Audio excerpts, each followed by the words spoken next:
My wife is having an affair and I couldn't care less. Part 4 and 5. It's been a long year, and was a good year up until very recently. The first few months post-affair were rough. After everything came to light, Olivia, 32F, had a really hard time coming to terms with her own infidelity. I, Alex 32M, was ready to move past it. As I stated in my last post, I had processed all the feelings around it a long time ago. I made it a rule that she was only allowed affair talk 5 times a week. Then she had to wait until Monday for her week to reset. On top of that, I said I was not going to miss any more D&D Wednesdays. She agreed to this but was concerned with what she was going to do on Wednesday since I usually don't get home until midnight or 1 a.m. I told her to tell her sister everything that has happened. She actually listened to me, and while her sister was mad and disappointed in her, after the initial shock wore off, she has been someone else for my wife to lean on. There were still triggers and setbacks after this, but it was a lot more manageable of a reconciliation. We got back to a regular routine and all was going well. Olivia ended up joining an actual yoga class on Wednesdays. She has been doing yoga for years but usually did videos at home. Everything was fine until we got served last week. Asher was suing both my wife and myself on the grounds of emotional duress and lost wages. He is stating that my wife led him on for 2 years and manipulated him into believing that they would have a life together. He is also seeking damages for lost wages. According to his complaint, he passed on a job offer to another company that would have paid him more, and a promotion within the company that would have moved him to another city. He claims he stayed for Olivia under the impression she was going to divorce and begin an official relationship with him. My wife was ready to contact and confront Asher, but I told her we could not do that. We needed to get a lawyer and we needed to do so immediately.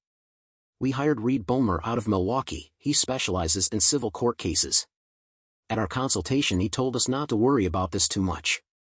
There's no way a judge isn't going to throw this out. He told us there are around 6 states that have laws regarding alienation of affection. Wisconsin is not one of them, but in those states that do, these laws allow a betrayed spouse to file a lawsuit against the cheating spouse's affair partner. These lawsuits are rare and often don't go anywhere, however there have been a few big ones. He said, what we have here is the opposite of that, and this guy has some serious nerve. To imply that he is the victim, when he knowingly pursued a relationship with a married woman, he isn't going to get any sympathy from a judge. I'm surprised he found someone to represent him.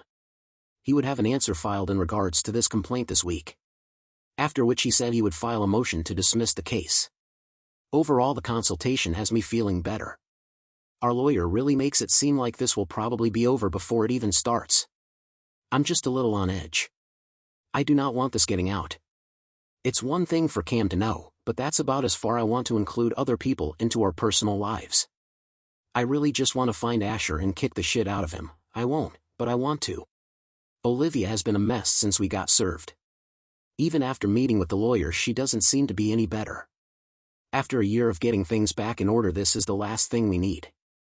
Hopefully, it does go just like Reed says it will and the case will just be dismissed. The Milwaukee County case of Asher Bigelow versus Olivia Horn and Alex Horn continues on. Fuck me. The case was not dismissed in the pleadings phase of the case. I literally could not believe it when Reed told us. I asked how this was even possible. I mean, here is a guy that is basically a male homewrecker and he is fucking suing me, and it wasn't thrown out? In what fucking world is he the victim here? I have never been so angry in my life. Reed says that the only thing he can think is going through that judge's mind is he is about to hear a case that has no precedents. Precedents are everything in the legal world, and when something new comes up it's kind of a big deal for judges and lawyers.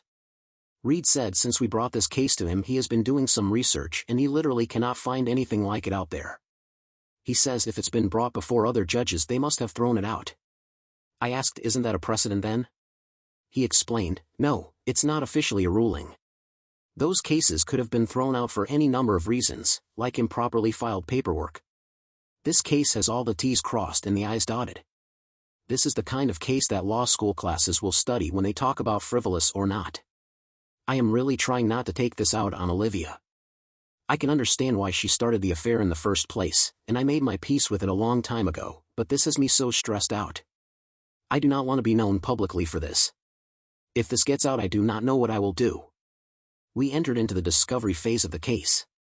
I guess I should have been looking at Olivia's messages with him that last year, and probably should have gone through them after everything came out. There are numerous times in which I love you was exchanged, way more by him, but she did message him that a few times. There are times in which he point-blank asks her when she is going to leave me, and she always responds with soon. She tells him she wants to be with him, just the timing is wrong. As soon as she gets enough of her own money saved up, all the old excuses cheaters who have no plan to leave their spouse use. It's literally bad dialogue out of an old rom-dram. I asked if she meant any of this and she said, "No, not any of it. After we began to work on our marriage I never thought of leaving you, I just told him what he wanted to hear." I asked her, "Really? How could you do that?"